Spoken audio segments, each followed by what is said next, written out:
Hi everybody, and welcome to the first edition of LandO's lock-ins for the 2022 Call of Duty League season. Some of you may be thinking, oh, all right, it's back. Some of you may be thinking, I have no idea what this is. Last year, toward the end of the year, I started to make this series where I essentially went through my pick'em process. If you don't know what pick'ems are, you can go to pick'em.callofdutyleague.com. They introduced this like last season, maybe a little bit in Modern Warfare. Regardless, I started to make my pick'ems public. Then I decided to make some videos out of it. Some people liked them, and honestly, I really like making videos about this. It basically allows for me to express some of my commentary research into these, and to just kind of compare notes between people who obviously like to watch the videos. Last year, I thought was a pretty good success. My goal coming into the year was to be the best out of the talent team. We accomplished that. And I also happened to finish, and I know Landon's giving himself some props here, top 50 in the entire world for pick'em. So I was pretty proud of that. Like I said, I want you guys to tweet me your brackets on Twitter coming in to the Kickoff Classic. It's going to be a blast of a time.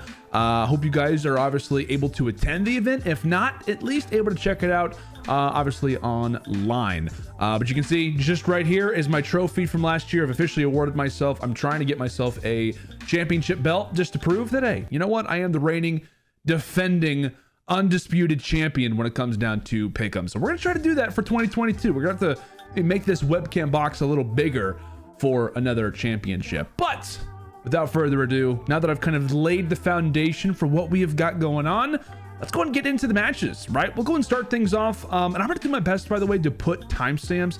People asked for that last year. I'm definitely going to do that moving forward. So if you want to listen to this kind of a podcast style format, you can feel free to do so. Or I'm hoping like the YouTube, like, you know, when you're kind of scrolling through, you should be able to see where I talk about each individual match, or those will be listed in the description or comments somewhere down there. And you can also find the ability to make your bracket in the description as well. I will link it there. All right, all that stuff out of the way. Let's get into it. These are not in the order of which the matches will take place, but we're just going to go straight from top to bottom. We'll start things off with the Seattle Surge taking on the London Royal Ravens. Now, this is one of my most hyped up, or rather one of the most interested matches, or interesting matches, I think, coming into the Kickoff Classic, just because both of these teams, you know, did not have the year that they wanted to. Seattle Surge, they come into another season, try to turn things around, bring in some new talent, bring in some new veterans alongside Octane, and we obviously know it doesn't really work. So totally changing up of the game plan. They got a new coach, they got a new GM, and they have a totally new roster, which of course does include new additions, or I should say new additions to the league, and both Sib and Pred. Sib coming from the NA Challengers, Pred coming in from the APAC Challengers. We all know Mac, he comes in from the New York Subliners, and you have Accuracy, who we all know Lamar, right? But of course he was dropped by the Minnesota Rocker not too long after he made the crazy clutch at the Stage 2 Major, by the way. So this is a totally different looking roster, and to kind of buzz through this one kind of quickly, biggest thing to note for the Seattle Surge, for those who have not been paying attention during the offseason, everybody has the Seattle Surge in their top 5 right now coming into the Kickoff Classic. If we're talking about power rankings, which really don't mean anything, they mean something, but a majority of those notes are, for the most part, hardpoint only. Teams have just started scrimmage control. Search and destroy has been kind of up and down a little bit, trying to figure out what maps we're going to play. And if I would recommend one place to take actual power rankings, I believe the Breaking Point guys, which shout out to Breaking Point, love their stuff, by the way. You can visit their website, and they actually released a coach's power rankings, which is going to be the most accurate way to truly understand where teams sit. And obviously those aren't even going to be totally conclusive. So big moment for the Seattle Surge. You know, I had the chance to talk to the GM Novus of Seattle Surge not that long ago. Really great guy. Has worked as the analyst for Paris Legion, and last year worked as the analyst for the LA Thieves. Knows his stuff. He's been waiting to get Pred on a lineup since 2020. Finally gets him 2 years later, so there is no doubt that Pred is super hyped up. And I will tell you guys, I have watched some Seattle Surge scrims. I think I've watched pretty much every team for the most part. There's a few that I haven't yet, but I watched a few Seattle Surge scrims, and they look great. Again, these are only hardpoint. I think I've seen a little control, no search and destroy out of them. But Pred, he looks good. He looks really, really good. Same thing for Sib. Mac was putting up some great numbers from map to map. So again, not a ton to really work off of these guys, but they're one of the fastest hardpoint teams in the entire game right now. There is no question about it. And there is a lot to be excited about if you are a Seattle Surge fan. Without a doubt, one of my favorite teams coming into the 2022 season is going to be the Seattle Surge. Now, those who know a little bit about my background, I'm also a pretty big London Royal Ravens fan. I may not be from the region, but I can still support, obviously, the boys there. And they also kind of have a very similar makeup to the Seattle Surge when we talk about veterans, or rather one veteran kind of being in that main AR position alongside some young guns. We talk about accuracy with Seattle Surge. It is 0 with the London Royal Ravens. They bring in, or they keep Afro and they bring in Gizmo and Nasty from the EU Challenger side. Nasty was originally supposed to be on the London Royal Ravens, like back in Modern Warfare. They had visa problems, didn't work out. They've had tons of visa problems, it seems like, in MW, and specifically in Cold War, where they could not get 0 over to the States. They started the year off with Dylan, Alex, 0, and Shawnee, and the Sean man was like the only one who was there throughout the entirety of the year. Alex had his leave of absence. I think Dylan left or got dropped in like season, or at the end of like stage 2 major, I want to say, or maybe right before then. They bring in guys like Zed, Parasite, Paul X. Who else did they bring in? I'm trying to think. Zaptius for a little while. I mean, just a number of different players were brought in and out of the London Royal Ravens lineup. I'm pretty sure they were second in regards to most roster changes outside, of course, of the LA Thieves. So, like I said, really only bright spot for them really was Afro, to be honest with you. I mean, they bring this guy in, he instantly has an impact. And I've also got to watch quite a bit of London in depth, watching them on the mini map, watching some of their scrims, and very, very impressed. That's for sure with this new London Royal Ravens squad. Specifically impressed with Afro and Gizmo. Afro looks like a beast. I think that he has a chance to be a top. I think he'll be a top 10 player. I think that there is potential. Like I said, depending on how the Ravens play, depending on a lot of different factors, I think Afro could be potentially easing up on the top 5 players in the game. Again, that is a super early prediction, and there's not a whole lot to go off of that, but I love what I saw from him at the end of Cold War, and I am really, really excited to see him progress now coming into Vanguard. And same thing with Gizmo. Great, fast AR, excellent flex player. I've seen him put up some big numbers on Bocage and then just flip things on right to Gavutu and put up similar stats. So I think they definitely have some really good quick players. Nasty as well. Excited to see him kind of continue. He's been very consistent, and I love this because accuracy and 0, not only are they veterans with young guys, not only are they playing the main AR position, but they play the main AR position very well. They're not here to drop numbers, right? They know that. They're not here trying to dominate the score column, or rather the kill column. They're trying to win the game and put their teammates in a position to succeed. And Trey, 0, he does that all the time, and it's going to be really fun to see how he kind of molds these players. Same thing with accuracy, how these guys can really work off of each other. So now it's time for predictions, which again, it sucks because I hate to give predictions so early and not properly give credit. I think it's going to be kind of fun that this is more of a teaser, right? This is going to be single elimination, so we're going to see basically off the start all 4 of our first round matches. Somebody's not going to be able to play a second series. And I'm going to give the edge to the Surge here. I am. Now, the question is, how many maps do we give to the London Royal Ravens? I'm definitely going to give them at least 1. I think it would be kind of weird to not give them 1. The problem, like I said, is search, destroy, control. How well versed are these teams?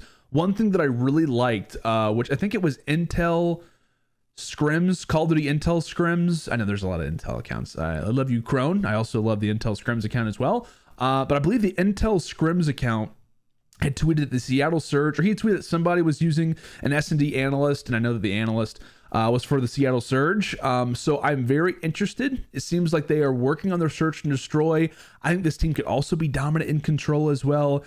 I think for the London Royal Ravens, you have this aspect, right, where you've got, 4 players making their CDL debut, correct? Yes, they got 4 players making their CDL debut.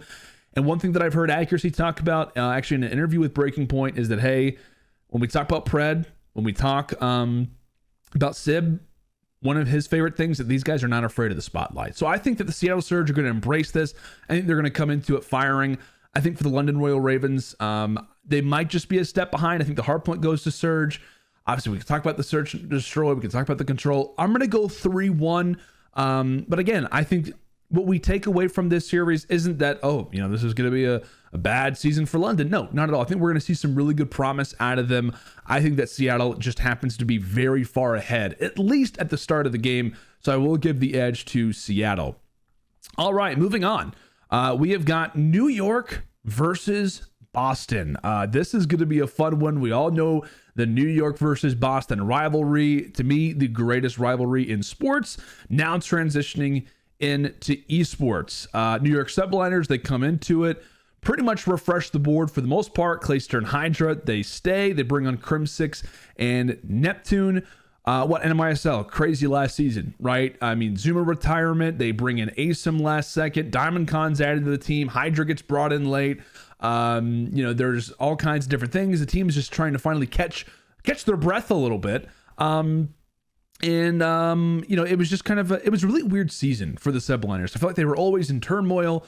We talked a few different times about, how Clayster just did not seem to be kind of in the right headspace toward the end of the season. He has his leave of absence back in stage 5. And I think they played decently well at champs, but there was a lot of what ifs with this group. And, there were some people who were curious, were they going to keep Mac and ASIM coming into this year? And they obviously make the changes that they do. But, I will say New York for me is a very interesting roster because I think we can all agree their ceiling, without a doubt, is a top 5 team. And I think it would be weird, honestly, if they weren't at least in the top to medium 6. I think it'd be really weird if they were not in that group. It's just a matter of, honestly, what are the SMGs going to provide us with? We know Hydra's insane, and Neptune had a great season with the Florida Mutineers. At times was inconsistent and kind of tailed off a little bit toward the end of the year, but there were times where that guy was just taking over maps, taking over in Search and Destroy.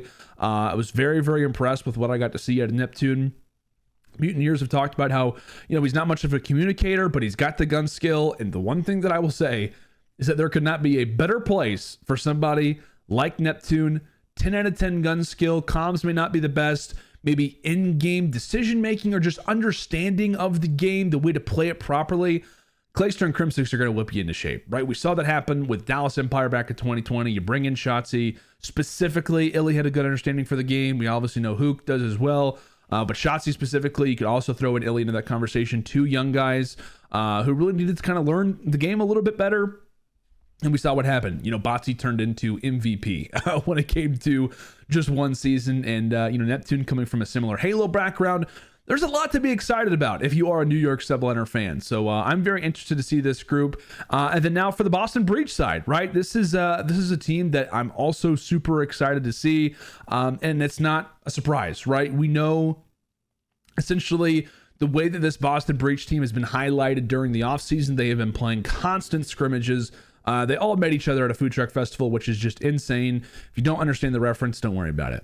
But obviously, Boston Breach, a new franchise coming into CDL here in 2022. Super excited to see them make their debut. Not only is it the franchise's debut, but it's also 2 different players. We have Capsidal and Nero Poison, or Nero, making their debuts here in the CDL.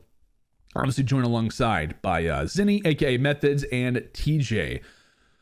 So, things for Boston to keep in mind. These guys have been grinding, right? They have been playing constantly during the offseason. They are in scrimmages all the time, almost every single day. They have been working their tails off, and I really, really appreciate that. I think it's great that Methods is getting another opportunity. It seems like he has really taken on the leadership role. He's going to be the face of the franchise, obviously given his history, and honestly, just because of the way that his streams have blown up, his social presence. We all know Methods. So I'm really excited for him.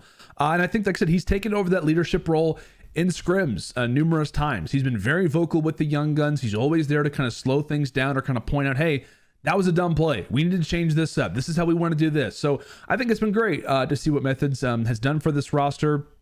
And I know he has more of an interesting part to this rivalry. I know he grew up in New Jersey. He's been a New York sports fan his entire life. And Now he's going to be on the opposite side. So it makes things pretty fun. Now for the two guys that you're just probably not super familiar with, right? Capsule and Nero. Both kind of more search and destroy background-ish. Cap specifically came up as an S&D player. And I've commentated over that guy countless times in search and destroy tournaments. I think as far back as Black Ops 4, maybe a little bit earlier than that. Played in challengers last season with all kinds of different rosters. Didn't necessarily see great results, but he played with a lot of veteran players. One of those being Dens, who happens to be the GM of Boston Breach. But like I said, played with a lot of veterans during his time last year, and obviously gained a decent amount of experience. And then on the other side, for Nero, he's played in challengers the last 2 seasons. He was part of the Los Angeles Guerrillas Academy team last year. I thought, honestly, that we would see him get an opportunity, given the way that the Guerrillas looked last year, but never really got his chance, never really got his opportunity, to really perform or to finally get that call. But hey, you know what? He gets the call this year on a new franchise. And I'll be honest with you, I think Nero is their best player right now. I've seen the guy in scrims. He's going to be an SMG, but he's kind of second SMG, third AR. So, in Gavutu and stuff, we'll see obviously him bring out that auto from time to time, but really talented player. I think he's got great decision making. And the one thing for Boston Breach too to consider is that they've obviously looked good in hardpoint. A lot of teams have them in their top 5. When you hear them discuss different things, I think the coaches in that Breaking Point article that I mentioned had them in their top 5 as well in terms of power rankings, or if not very close to it. And I think the best thing for Boston is that a lot of that's off of hardpoint. And I think this team's strong suit very well is going to be in the search and destroy mode. Again, Methods and TJ, not bad search and destroy players by any means. I think Methods has had some great clutches in his career. You could also point out the one that we're all thinking about in Arsenal, but it's fine. But specifically, like I said, Capsule comes from a search and destroy background. Nero does as well. Very well versed when it comes down to that game mode. So I don't know. I think this team has got a very high ceiling. It's just going to depend on if they can keep up, and it's really going to be based off of the rookies. And to me specifically, I'm interested to see TJ. We all know TJ, was kind of in the spin cycle, if you will, for LA Thieves, in and out of the starting lineup. So this is going to be a really big opportunity for him. He's going to be running the flex for this team or the second AR. He's going to have the auto in his hands a lot. And so with great power comes great responsibility. And he's going to have to really put on. I think he'll be the X factor for this group. But it's time for predictions. New York versus Boston. Who is going to take the early rivalry to start things off? It's the East Coast battle. And like I said, big thing, Boston, some unproven players, some new guys. I guess you could say the same thing for subliners, but just in general for Boston, you have 2 players making their debut. It's the Boston franchise's debut in the CDL. How are they going to play? How are they going to match up versus, we talked about 2 3-time world champions in Clay and Krim, along with some great young talent like Hydra, as well as Neptune. And this is the thing that I'm going to say. The whole conversation about this series, I'm going to tell you now, it's going to be Boston, a lot of play time. New York, not so much, right? Paco, Hydra, he's been in France for a little while. He finally has made it to scrims. I believe subliners have had just under 2 weeks of full, head to the ground type of scrimmaging. So they're not going to have nearly as much play time as Boston. So maybe from an on-paper standpoint, you're thinking subliners, but from a playing standpoint, who has played this game more, it is going to be on the Breach. So all those things in mind, I think we do see a game 5 in this series, and I'm going to give the edge to New York here. I don't know exactly how the maps are going to play out, but I think that this one has the legs to get it to 5. But I just think, not that it's not going to come down to S&D players or whatever. I think it's not always about, can this team be clutch, or, they've got rookies and, they're going to get nervous on stage. It's not necessarily about that. I think it just comes down to experience. It doesn't mean that a lack of experience means that you're scared, you can barely hold your controller. No, I just think that the subliners are going to feel comfortable. They're going to feel, great coming into this series. Granted, have they had enough practice? Probably not. But again, you have unbelievable talent in both Neptune and Hydra. I think those 2 are eventually going to mesh very, very well together. And like I said, the big piece for me is Neptune. I think given a few maps, he's gonna hand some teams some very scary scorecards in terms of like the kills that he's able to put up. I've seen him on Bocage. It looks like he is dead silence all the time. That's the way that I will describe a player like Neptune. So it's not necessarily a bad start for Boston. I think that this is a roster that I've been impressed with, and I think that they have been great. But when I've watched scrimmages, as time has gone on, they've started to kind of go down a little bit. You know, those scrimmage counts, let's say that they play 8 maps, 4 of the hard points back to back. It's gone from, 6-2s and 7-1 wins to more 4-4s, maybe even 3-5, kind of those type of positions. So, like I said, I like Boston. I think for them, hard point's going to be important for them, but specifically search and destroy and maybe even control is where they're going to be able to surprise a lot of rosters. And I think with 2 younger players like Cap and Nero, it's going to take some time adjusting to control. I know that Nero has played and challenged for the last 2 years. Cap as well has obviously played last year. He's playing control, but that's always the biggest thing. Players have to get used to that mode, and I think that I will give the New York Subliners the edge here in a 3-2, which I think this is going to be a really fun series. Excited to see, obviously, how it plays out. So let's go ahead and bump things down now to the LA Thieves versus the Paris Legion. How about this one? This is going to be pretty fun. LA Thieves have already started some good old trolling on social media, talking about how, hey, you know what? We've got to buy. We've already got to buy in the first round. Paris Legion, they're not tweeting, they're not talking, and maybe that could work to their advantage. Who knows? We'll talk about it a little bit more. We'll start things off with the LA Thieves. It's no surprise, right? LA, not the year that they wanted coming into last season, coming into franchising in terms of 100 Thieves, right? Constant roster moves. Every week, it felt like every stage, they never found the right 4-man lineup. Actually, it's not true. They did find the right 4-man lineup, but there was this, kind of, I guess you could say this not diamond in the rough, but this great opportunity. And someone like Hook that came along and they decided to make the sacrifice. We're going to grab this guy. We're going to put him in the lineup. And it just did not work out. It didn't work out for LA Thieves. Like, they had some momentum going for a little while, but it eventually did unfortunately start to die out. But the coming to this year was some new life. And again, when we talk about the offseason discussions around LA Thieves, a lot of them haven't been the greatest. They were a little bit late to scrimmages. I know Octane specifically, a lot of the players were moving to LA, so there was some delays. Of course, with them all getting to play from the same place. I know that they are obviously in Los Angeles. So we talk about, ping differential. They're not always playing on the best of servers, but the roster looks great. I mean, there's no denying the roster looks great. They also added Pentagram, by the way, as a substitute yesterday, which is cool. But they've got Draza and Kenny returning along with Octane, who leaves the Seattle Surge after a 2-year stint. And they bring in good old Dylan Hannon, aka Envoy, one of my favorite players in the entire CDL. And it's interesting because this group of just 4 players on paper is very scary. To me, the biggest thing is going to be all about the SMGs. I mean, straight off, right? I mean, they even talked in some early content. Kenny was discussing how, it might be me running the SMG this year. It could be Draza running the AR for us. This team, I think, is built for Gavutu. And I will tell you, off of some scrimmages that have been public, not anything, I'm not giving anything away. This is all public. Off the scrimmages that I have seen this team play, they look dominant on Gavutu, both hardpoint control. They look great on Berlin, both hardpoint and control. This team is an AR team. And I think that Draza is going to have a standout year, given if he can really work out that SMG, because he's obviously running it right now along with Envoy.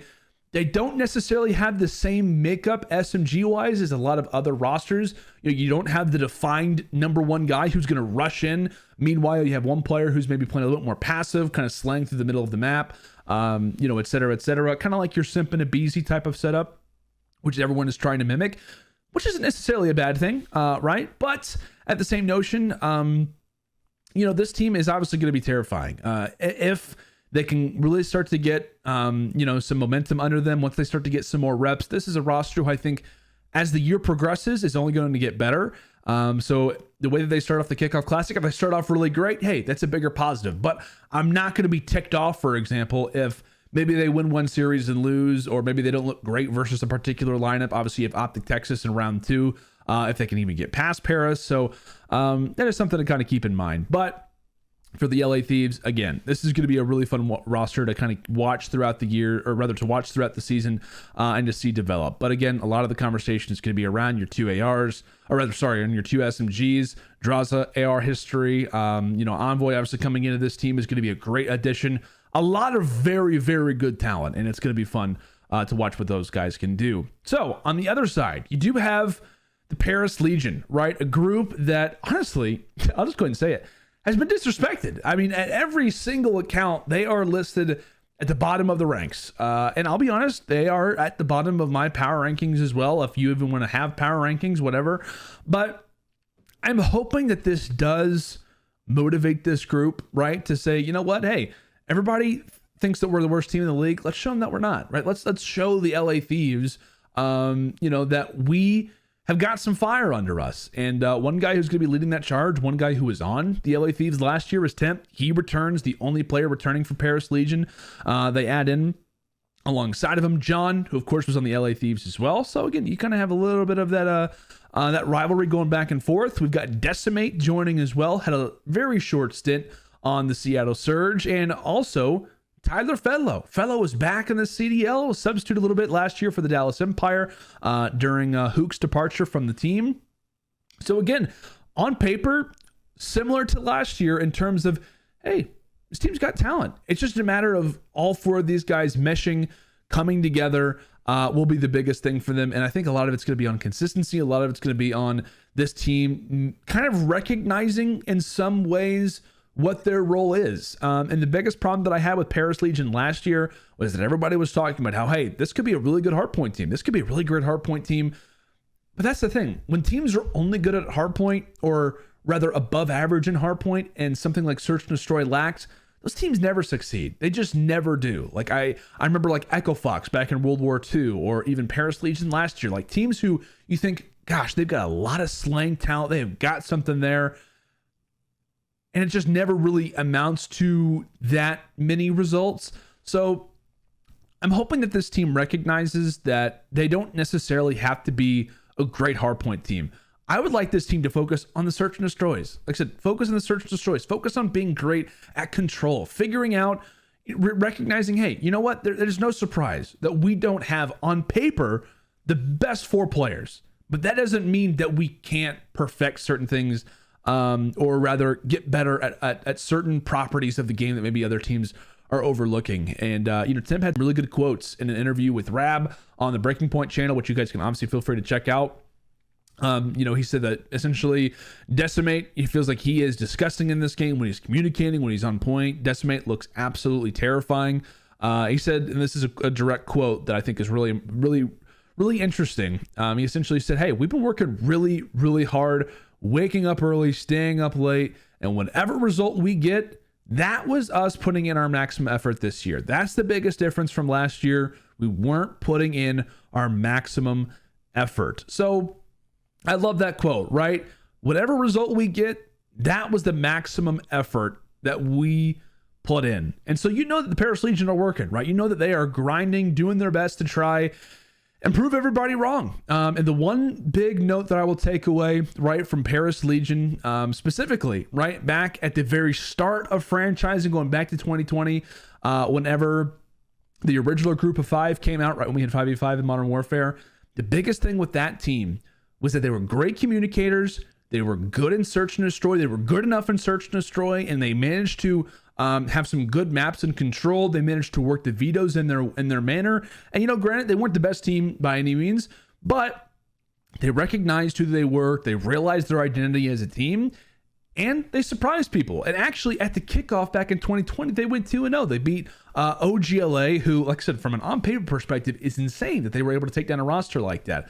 And then at the same notion, they were also able to take down their EU rivals in London Royal Ravens, who also had basically the best talent in Europe at the time. So again, there was definitely potential to see an upset here, but let's go and get in the predictions before we start to get ahead of ourselves. So again, LA Thieves versus Paris, a little bit of a grudge match. Obviously, you got a few guys from Paris who were part of LA Thieves last year. A lot of discussion about how LA Thieves has not been practicing as much. Paris, some teams say they look great. Maybe better than others expect. Some teams just haven't even discussed them at all. There's been some disrespect from time to time with the boys in Paris. So given all of those things, what I've seen from the LA Thieves has been a team that has improved in scrimmages very quickly. I watched them play, I won't say exactly what, but I watched them play a particular team. Didn't look great in scrims. 3 days later, they dominated that team in scrims. So again, and it was hardpoint. That was it. So take what I'm saying with a grain of salt. But I think LA Thieves, they want to get the job done. I think that this team is motivated. I think Octane is very motivated specifically to try and turn things around. I think Envoy's a great addition. I think you have Draza and Kenny, who are both very hyped to try to make a run with this franchise. I think they recognize who they're representing, and I think they want to try to make Mr. Shot very proud, and I think they're going to be able to do that. Now, I don't think it's going to be a 3-0. I think we do see Paris at least get one. I would love to see this go to game 5 and just see Paris kind of surprise us a little bit. I just don't know what we're gonna get out of Paris. I really don't. I might say 3-2 here. I might say that Paris gets a map. It's just, or rather, it might get 2 maps. I just don't know exactly where to rank Legion at this moment. I'm hoping that this team is really focusing on search and destroy. I hope that they're going over control as much as they can, but I don't know. It's going to be a fun group to watch. It's going to be interesting to see exactly how they play. I'm going to go 3-1. I'll go 3-1. I'll say they take the search and destroy most likely. But again, if you're Paris, vetoes are going to be important, right? You don't want to see this team on some big open maps, which puts more of an emphasis on your SMGs. So the SMGs are going to have to be firing. The SMGs are going to have to try and stack up against both Draza and Envoy. So this could be the kind of the story for the series, is all about that SMG battle. And to see exactly who comes out on top. But I will say, don't count out Paris Legion. I wouldn't be mad if I saw a bracket that had Paris moving on to face off against OPTIC Texas. I think these guys are motivated, and you'd love to see that in the CDL, a team that's counted out and ends up maybe surprising some folks. But let's go ahead and move on to the very bottom side of the bracket. I believe this is going to be the first match to kick off the entire CDL 2022 season, so that's something to keep in mind. Also something to be excited about. It is the Florida Mutineers taking on the Los Angeles Gorillas. You might as well go ahead and say their name a little bit differently because the roster looks incredibly different. But given the order of the way the bracket looks, we'll start off with the Florida Mutineers. Finished top 8 in record last year for the 2022 season. Mutineers, they do some digging, on themselves. I've watched a lot of their content during the off season, and they made some great content. They've talked about their team a decent amount, basically discussing, saying, hey, you know what? Our team last year, we were inconsistent. The biggest problem that we had was communication. It was decision-making. It was veteran leadership. We just didn't have it. We didn't have somebody who would take the reins and just tell us, hey, this is what we need to do, and this is how we need to do it. And I know that they talked a little bit about the departure of Neptune, and the one thing that was interesting was that they discussed how, hey, you know what? Didn't really communicate a whole lot, and we're obviously losing some talent with him, but from the comms perspective, he wasn't always the best. And I think that it's interesting because, granted, do the comms most likely improve from last year if you're talking about the 1-for-1 specifically with Dave, who obviously is added to this team, Dave Patty? I think you do, but then you add in Vivid, who I think, like I said, you're adding in some good talent. I just feel like with this roster, right? Your Sky's an Awakening. Now you have Dave, Patty, and Vivid. I don't necessarily know if that is solved. You know what I'm saying? Like, I don't necessarily think that, and I think as time goes on, Dave Patty has talked about how, he thinks that he has the ability to hang slang-wise, and I think he's going to bring some great communication. But I would be surprised if Dave does come in and just totally leads this team in regards to the comms, because I don't know. It seems like an interesting offseason for Mutineers. I will say, in the same notion, Mutineers, especially in Modern Warfare and Cold War as well, they have the right to, they basically have a pass. I'll say this. They have a pass because the moves that they have made have not really been bad moves. I mean, historically, you could talk about different roster changes that were made. Each season they have devoted their time to a rookie, right? In Modern Warfare, it was Awakening. In Cold War, it was Neptune. Both of those guys, terrifying. I mean, great players, especially in their respective titles, given whenever they were both rookies. So obviously Dave is now getting that call, and I don't know. It's been an interesting offseason. It wasn't the direction that I thought the Mutineers would take. And I think given that Vivid was available, it was like, hey, let's just go ahead and bring him into the team. Because originally it was going to be Havoc who was in this lineup returning from last year. So I don't know exactly what to expect from this Mutineers roster. There have been a lot of teams kind of discussing this team. This roster at times has been in some of the power rankings that I've seen in the 9 to 12 range, if not maybe in the bottom 2 range. I'm actually going to bring up the Breaking Point article really quick just to verify, because I'm pretty sure that they had them ranked 11th. Just ahead of Paris. Yeah, they did. So according to what coaches have seen, the Florida Mutineers not looking like the best roster, at least at the start. And again, a lot of these things are directly related to hardpoint. Search and Destroy could be a different story. Control could be a different story for this franchise coming into the year. But at times you've also heard Scump. I mean, I think Scump had said at one point that, hey, you know what? This team is one of the better rosters that I've seen in scrimmages. Granted, that was older than these recent reports that have been coming out from different players and coaches, but I don't know, just that mixed in with the fact that now you do have Dave, who is going to come into this team running the main AR, which means that Skies is going to be the flex. He's going to be the third sub. Awakening also transitions from the flex to a sub, so it'll be Awakening and Vivid running around the map, which I will say a lot of players are like, I don't like how that looks. Awakening can do it. I'll tell you this. Awakening will have the ability to look good with an SMG. He has the movement, and I think if he can figure out how to be that roaming slayer with the SMG, I'm not mad about that. I'm really not. Like, I'm not mad to see him with an SMG in his hands. I think it's going to be good because, like, on a Bocage, you get to see his movement really tested out. On a Gavutu, he'll obviously be bringing the auto out for sure. But I don't know. It's going to be interesting. I'm not necessarily as frustrated with that move as I am with Skies being the third sub on a map like Bocage or even like Tuscan, depending on how teams really want to run that map. I know sometimes it could be 2-2 or it could be 3-1 in favoring of the SMGs, but I don't know. It's an interesting group. I think they made some moves that are questioned, but again, innocent until proven guilty. They can absolutely surprise us. They could show out that, hey, we were all wrong. They made some right moves. Maybe they're just beasts at Search and Destroy and Control, and that's the reason why coaches don't have them as high, because they haven't been playing it as much. But I'm interested to see the Mutineers. I hope that this move does work out well for them.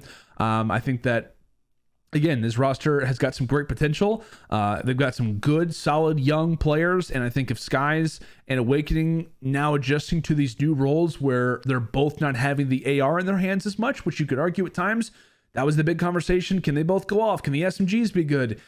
You basically had that same conversation coming into this year. So maybe with all of that known, they maybe have figured things out now coming into the second year of those similar questions. So let's move on to the LA Gorillas. I will say they won the offseason. In terms of where they were to where they are now, they're making content. They've got streamers. They've just got a group of guys who I'm excited to see. Very similar to me to a Minnesota from year 1 to year 2, in terms of not a whole lot of named players. Obviously, Minnesota had some great results at the start of their franchising year, but just in terms of from a social standpoint, you go from some guys who maybe aren't the biggest socially, or maybe don't have as many achievements, or maybe aren't as known, to the guys that you have now, right? So big moves made with the LA Gorillas. They obviously changed things up dramatically coming into this year by bringing in Slasher, Gunless, Hook, and Asim. A group of 4 that I feel like, I don't know, this is the way that I think about LAG. A team that, if you're looking at all 4 of them on paper, my reaction one day is, gosh, man, those guys are terrifying. Like, there is some serious potential on this roster. And then I'll come back another day and I'm like, well, if you really look at those 4 players, like, there is some solid slaying that exists there, but it's not something that we've necessarily seen recently. Like I said, Hook obviously has his stock dropped dramatically last year. He comes from being a world champion into the Cold War year, obviously gets dropped by Dallas Empire. Slang wise, or at least number wise, wasn't looking bad, but clearly Dallas were not super happy with what they were seeing. I know there was some drama with him and Krim that we're just not get into. Then he comes to the LA Thieves and, has the the testing problem where he's not able to play at the major. I was in the middle of trying to commentate that series literally as it happened. So I was having no idea what was going on. And obviously with the LA Thieves, them making constant roster changes, this was expected to be the move of the year. Everybody was saying Hook to LA Thieves will be the best roster change of the season. And it was not it at all. It was not it. Even close to that. So that being considered, Gunless has, you're not going to have a great season on the Seattle Surge when they play the way that they did. There's just no way around it. Having the record that they did, performing a little bit toward the end of the year, he's not going to get a whole lot of love. I feel like Gunless had a decent season overall, given the circumstances that he was a part of. I feel like he had some really good maps, some good moments. Not a whole lot of people were watching every Seattle Surge match, but as somebody who did and commentated over them a decent amount, I think Gunless had a overall pretty good year. And so coming into this season, obviously there's some question marks around him to see how he can play. You obviously have Slasher, who was dropped from the LA Thieves last year for a while, gets picked back up to the team to close out the season. And so, some drama going on with him in the lineup, some question marks around that whole side of things. And then you bring in Asim, who I feel bad for the guy. I really do. I feel like he was the heart and soul to the subliners. I feel like nobody wanted to make that team work harder than he did. Literally didn't even have a guaranteed roster spot for Cold War. Gets added to the subliners, obviously because of Zuma having to retire, and really takes the opportunity and rides with it. He was there for that team from beginning to end. And obviously they go a different way, and it does suck, for somebody like him. He's one of my favorite players in the CDL that we have. I don't necessarily think that he has the greatest gun skill out of every single player in the league, but I think that he wants to win, and I think that he has one of the best attitudes out of anybody in the CDL, and it's very respectable to see. That's without question. So I'm excited for this group. There's been a lot of discussion on if this team actually has the ability to last, right? Can this team, will they rip each other's head off if they start to lose early, or will they be able to pick things up? Can they live up to the hype that this roster obviously has? And that's going to be a fairly big question. And again, there's a lot of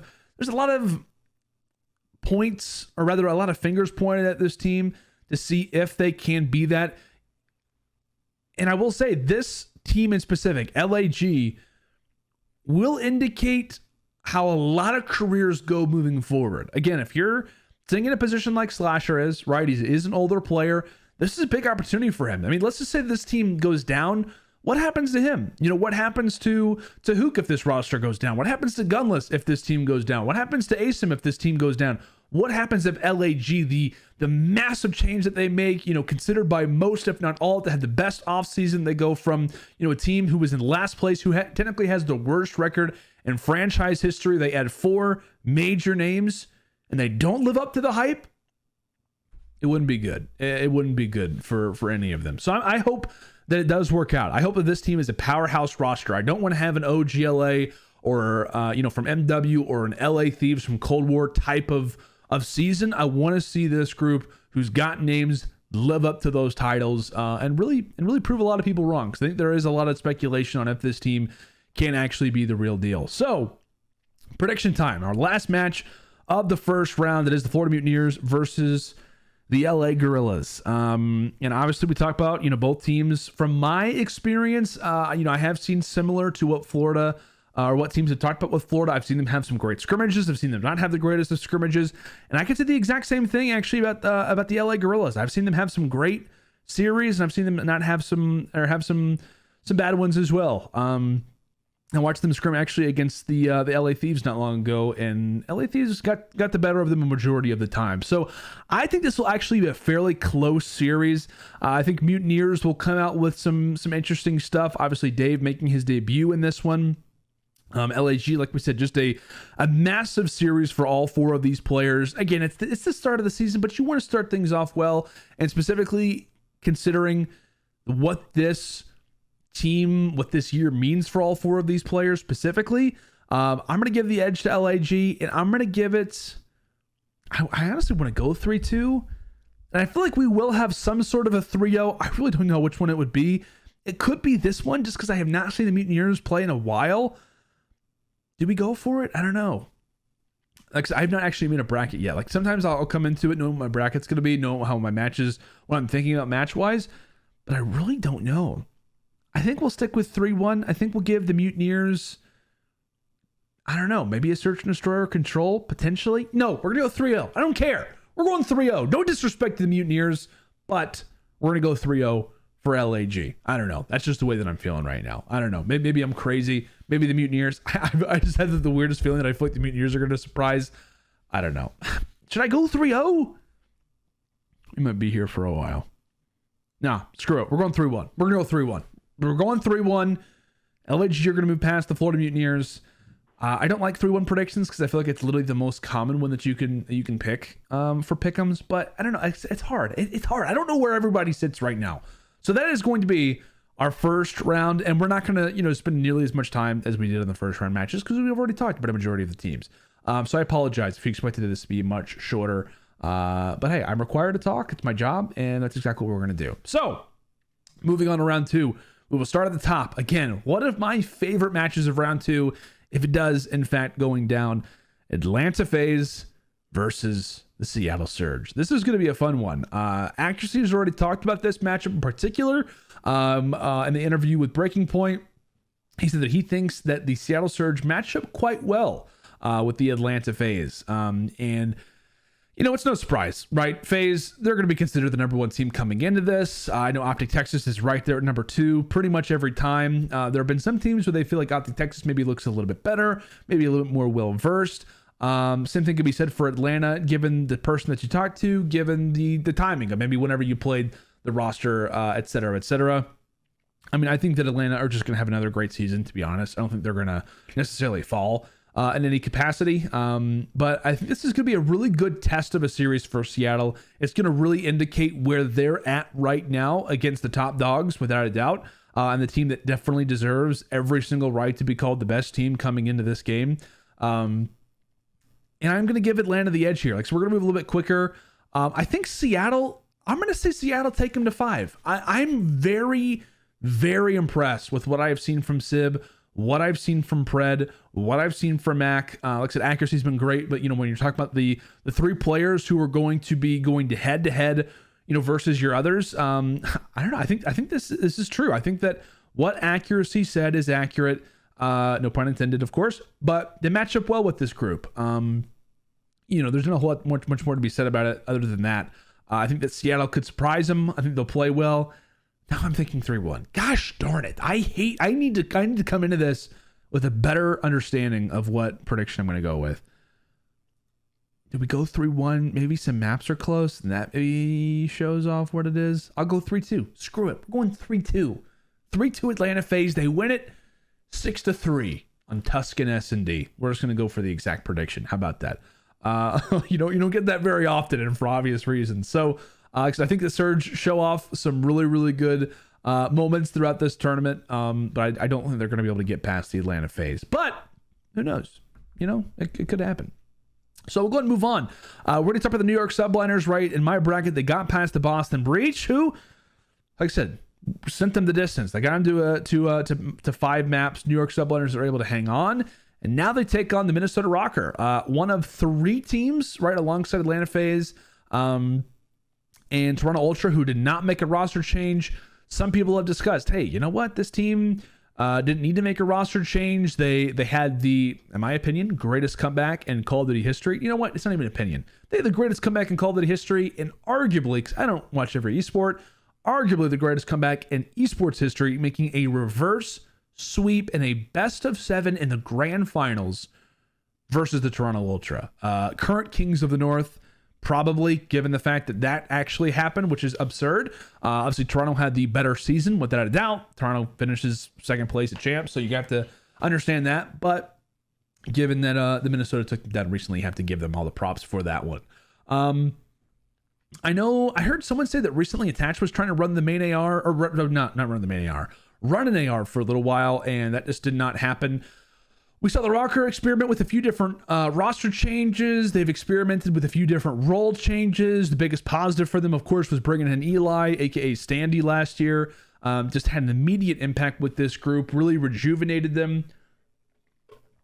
They went from a great search and destroy team and a bad hardpoint team to instantly adding Standy and becoming a great hardpoint team and a bad search and destroy team. And then toward the end of the year, they went back to being a good search and destroy team and a bad hardpoint team. So I think for Minnesota, again, I think this is going to be a similar story for this group. To me, my eyes are on Priesta. I think you know what you're going to get out of Attach. I think you know what you're going to get out of Standy. I think both of those guys are going to have great years. I think Standy will be an above average SMG in the CDL without a doubt. Major Maniac, of course, is going to be playing his role as the main AR. Priesta, being the flex, being the guy who's going to have that third step of Bocage, to be the guy who's going to obviously keep an AR moving into maps like Kavutu, be somebody who is going to have to really slay with some of the best. He's going to have the best weapon in the game throughout a majority of the time. I want to see him put up some great numbers, and I feel like Priesta at times last year would take over maps. He would have some unbelievable numbers, and then there'll be some times where he just did not perform well. I think at the start of the CDL, Priesta was like last in KD, which was super odd. It did not make any sense whatsoever. So I think if Priesta can really turn things around and be consistently above average, which I think is exactly where he is in regards to the way the CDL works, I think he and Standy can be a great duo together, supported alongside by some other very, very solid players in the CDL as well. And don't be sleeping on Attach, by the way. I think Attach had a great year last year as well. He continues to become more of a veteran as the years go on. A great voice. A guy's going to be huge in search and destroy as well. And I'm just excited. I'm excited for this Minnesota team, but there have been a lot of rosters. I've not personally seen a single Minnesota scrim at all. So that is something to keep in mind, I should say. But there have been a lot of teams who've discussed how they have not really lived up to the hype in scrimmages. And obviously with them not being the greatest hardpoint team, that transitions into this game, and you're thinking, hey, well, if they're not a great hardpoint team, hopefully they've been working on search and destroy and control. And those just happen to be the two modes that not everybody is playing. And that, to me, is the big thing for Rocker. I'm sure that they are well-versed in search and destroy. They're probably prepared for these modes. But at the same notion, if you are not playing what is most likely going to be your specialty, how does that work? And so that really, to me, is the biggest red flag, I feel like, for Rocker, is really just because of the way the CDL works. It's the way that the offseason worked. Unfortunately, is the fact that, search and destroy and control, these things are happening, more late. And so they just don't have the ability to work on what is going to be most likely their bread and butter. But I don't know. I think for this one, like I said, you're going to see Attach and Standy going up against Hydra and Neptune. You talk about the ARs. We're talking about experience here. Priesta, Major Maniac versus Clay and Krim. I don't know. I think this is going to be a really fun series. I think the search and destroy specifically is going to be a blast to watch. But I'm going to give the edge to New York. I am. I'm going to give them the edge. I think they're going to win it 3-1 here versus Rocker.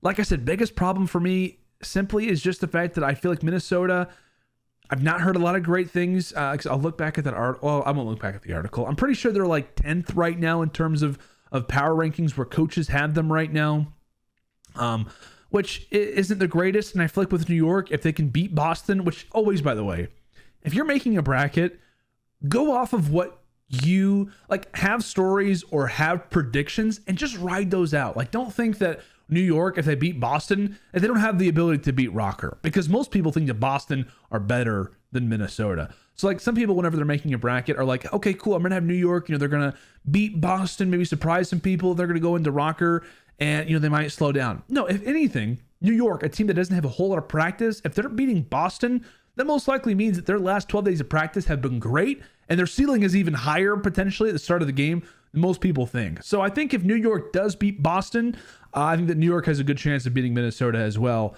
given if they were to play the same. So I'm not saying that it's impossible for New York to not make it past Minnesota, or rather to be beaten by Minnesota. I'm just saying I like when people kind of keep the same story with their bracket. And to me, at least, that has treated me the best from what I've been able to witness. So I'm going to have New York making it forward. Minnesota, they do fall in 4.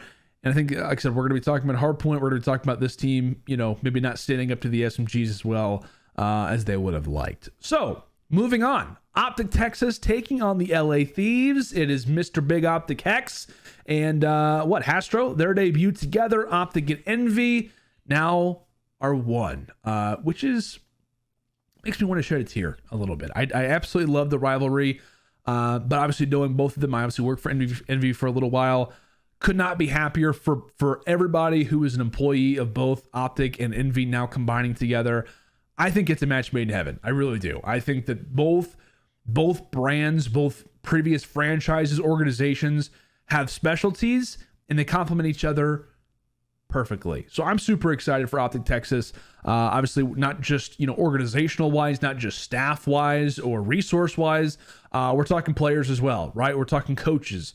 When it comes down to this new OPTIC Texas franchise, I guess if you really want to label it that, right? Because we had Chicago and we had Dallas. Now we have OPTIC Texas. And like I said, when it comes into players, you obviously have Scump and Dashi coming in from OPTIC Chicago. You have Shotzi and Illy coming in from the Dallas Empire. And everybody is talking about how this is the new team on the block, right? This is the roster that is comparable to Atlanta FaZe, which honestly just gives them all the props in the world. Give them a lot of props for working as hard as they have. There's a lot of people who thought, maybe Dashi's not the right player to have here. Maybe, Illy shouldn't be, he's not the right player for this team. Should Shotzi really be given this opportunity, et cetera, et cetera. Or maybe Scump doesn't deserve to be along with these other guys. I don't know. Twitter likes to talk. Reddit likes to talk. It is what it is.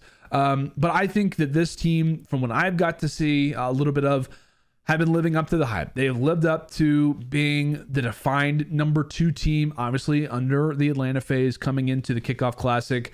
And I'm really excited to see these guys work. I think they're going to be hungry. They're going to be in front of a home crowd. Obviously, they own the Esports Stadium, which is awesome. Massive congrats to them. And obviously being in Texas for not just our first event, but our first 2 events, they'll also be hosting the first major is going to be super electric. The crowd's going to be behind them. Everybody's going to be stoked for this. And obviously if you're Shotzi and Illy, you want to put on for the green wall, given this is your debut, this would be a really good opportunity to see where this team ranks versus a solid roster in LA Thieves. We talked about a team who is going to have some great players as well. This does, of course, set up the Envoy versus OPTIC type of story. So, he's going to be going hard. He's going to want to try to put on, maybe shoot some bodies from time to time. Maybe he takes on the villain role. Who knows? But really from a matchup standpoint, I think this is going to be really interesting. I think from an SMG side, this will really test the side of LA Thieves for them to realize and rank where they're at. I'm trying to think of maps for OPTIC Texas. Again, I think if you're thinking map veto wise, you want to avoid LA Thieves. If you're thinking about LA Thieves strengths, you want to avoid them on the big maps. I'm not really sure the exact strengths of what maps OPTIC Texas for sure wants to play. But obviously having Rambo and Cinder as your coaches, perfect. Love that. Ray is going to be on these guys. Cinder is going to be on these guys from a in-game perspective.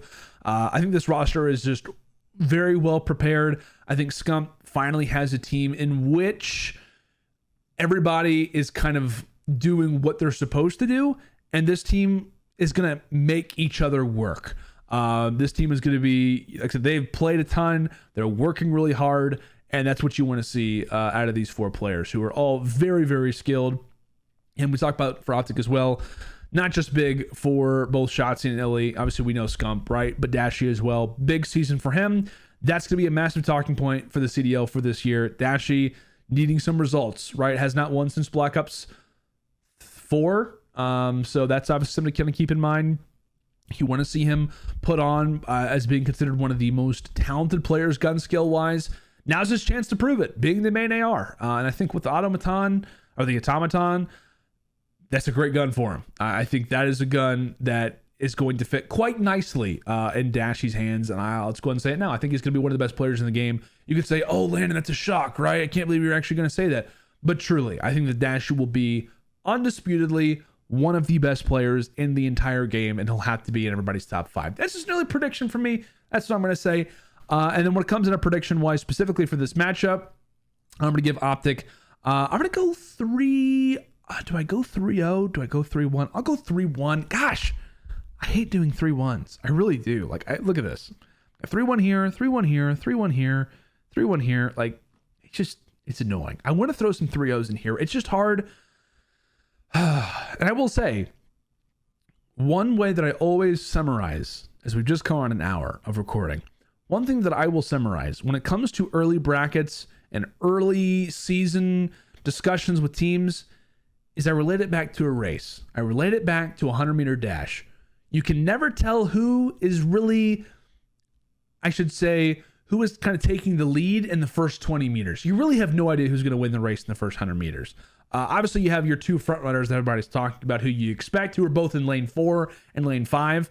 But specifically, you don't really know how far apart everybody is. And if you were to take the winner, if you were to set, the tape, for example, at the 30-yard line, everybody's going to be very close to each other. And so that's the way that I also compare COD as well. I think a lot of teams are going to be similar to each other. So as much as I don't like to do 3-1s and whatnot, I want to have some 3-0s. It's hard because I honestly think that teams are going to be closer to each other this year. And I think the game honestly just plays closer as well, given time to kill, given the way the maps work, and et cetera, et cetera. So with that, OPTIC beat LA Thieves 3-1, and Landon will continue with the great examples. All right, Toronto Ultra versus LAG. Again, LAG, they make it past Florida Mutineers in a 3-1.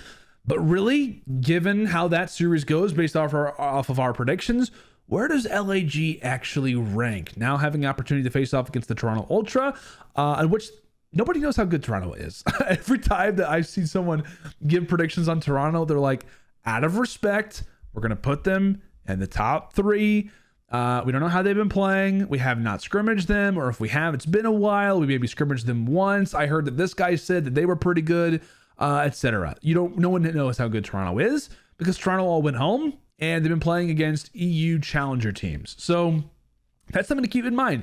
Obviously facing off against some good competition, but not CDL level competition. Are the Ultra unprepared?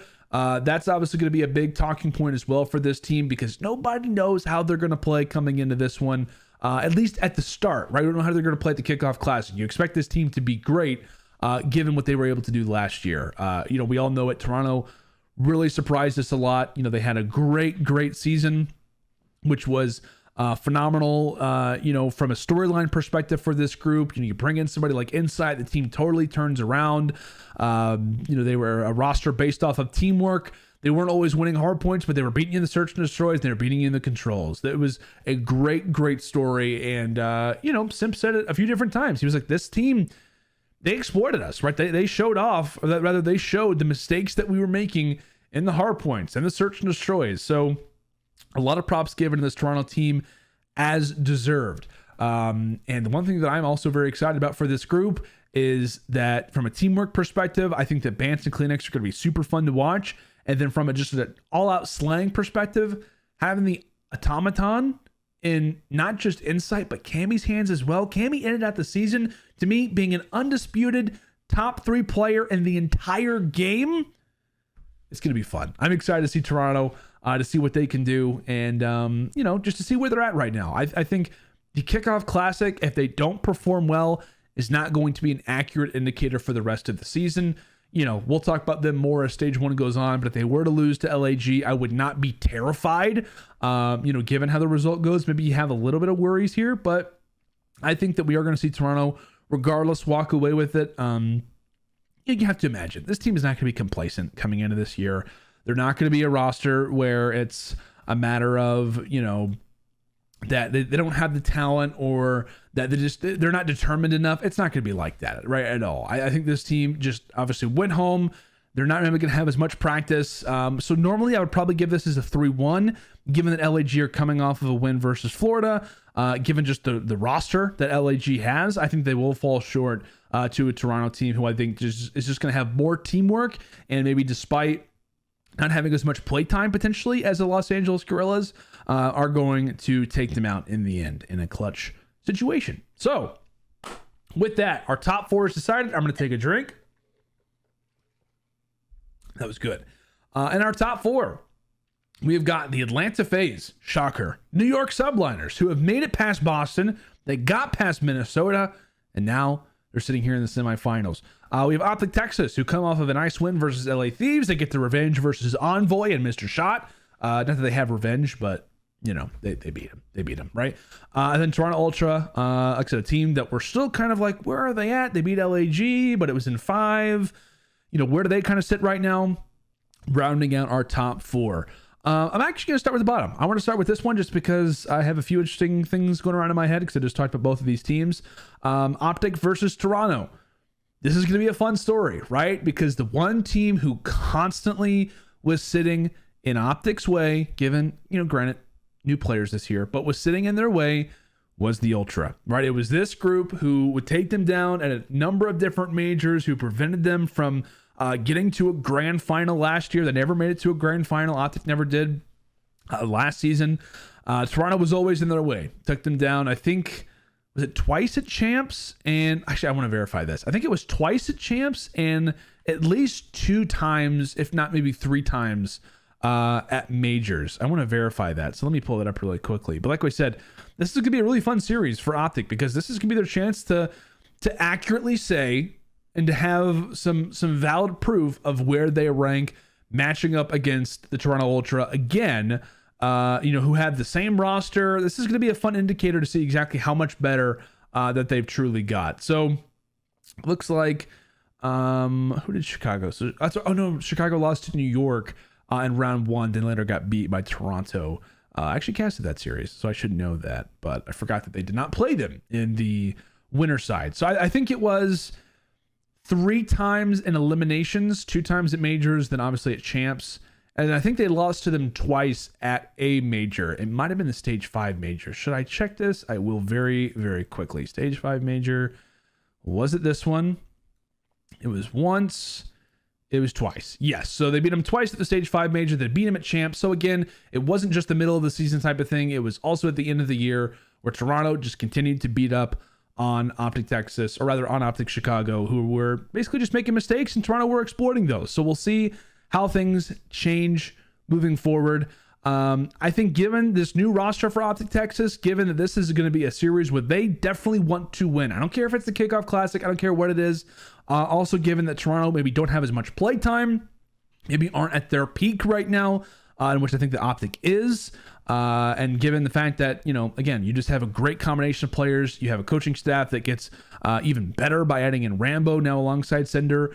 I think this team is going to be prepared. They're going to be ready for this series. And I think they're going to come out, and I believe they are going to win this one 3-1, which is going to be a fun storyline throughout the remainder of the season. It's going to show us that this OPTIC Texas team is better than OPTIC Chicago of last year. And you can also say Dallas Empire as well if you want to throw them into that.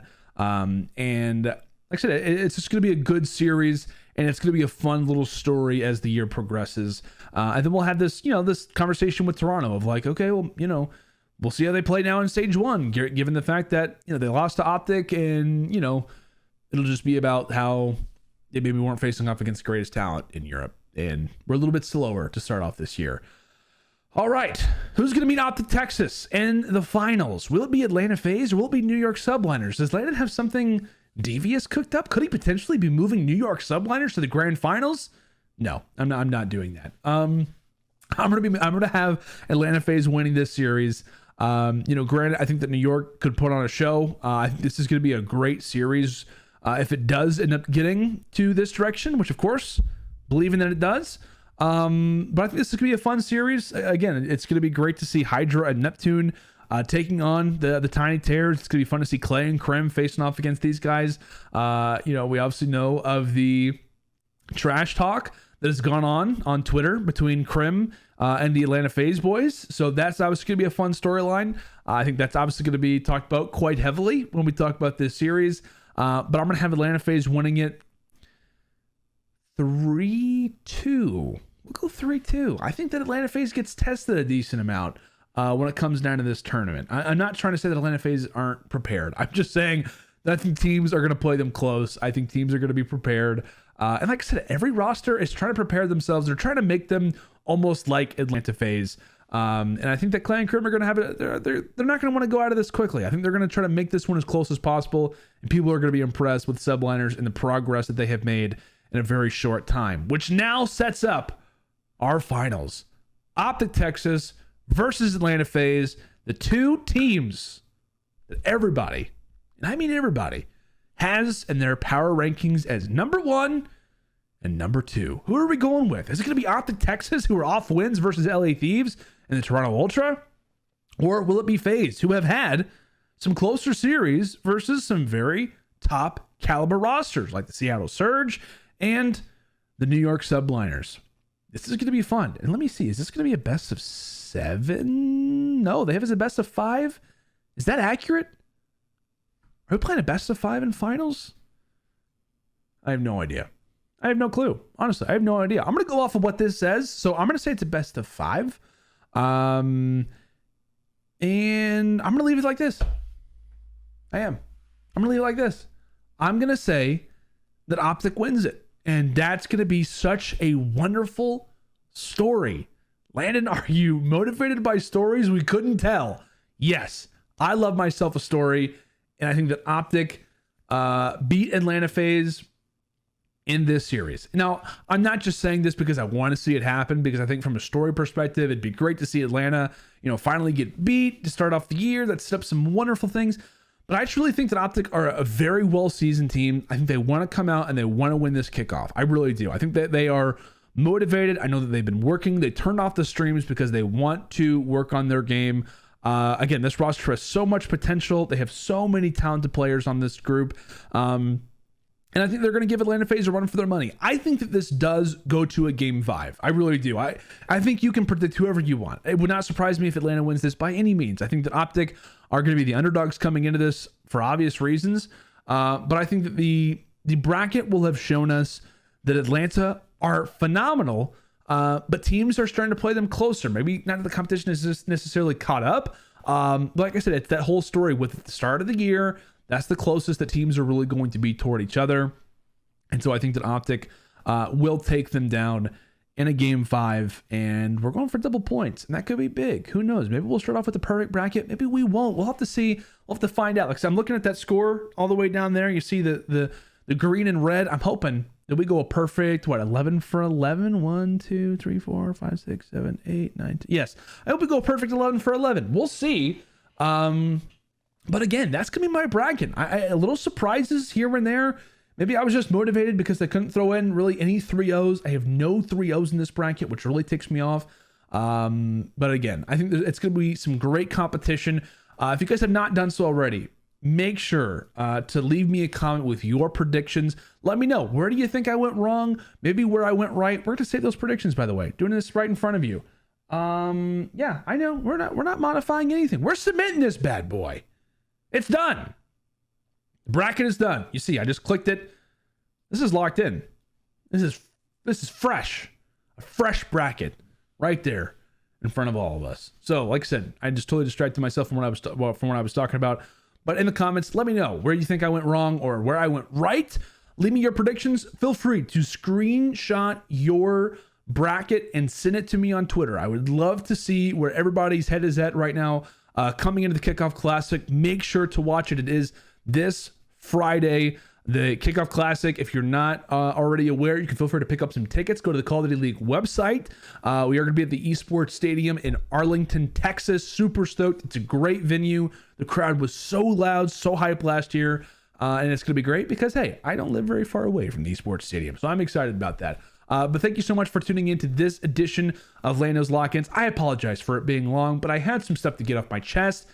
It's just the notes that I have coming into these matches, and I'm super excited to see exactly how everything wraps out. So it's going to be fun. It's going to be great. Thank you so much for tuning into this. If you enjoyed, let me know. Leave a like. Hit the subscribe button.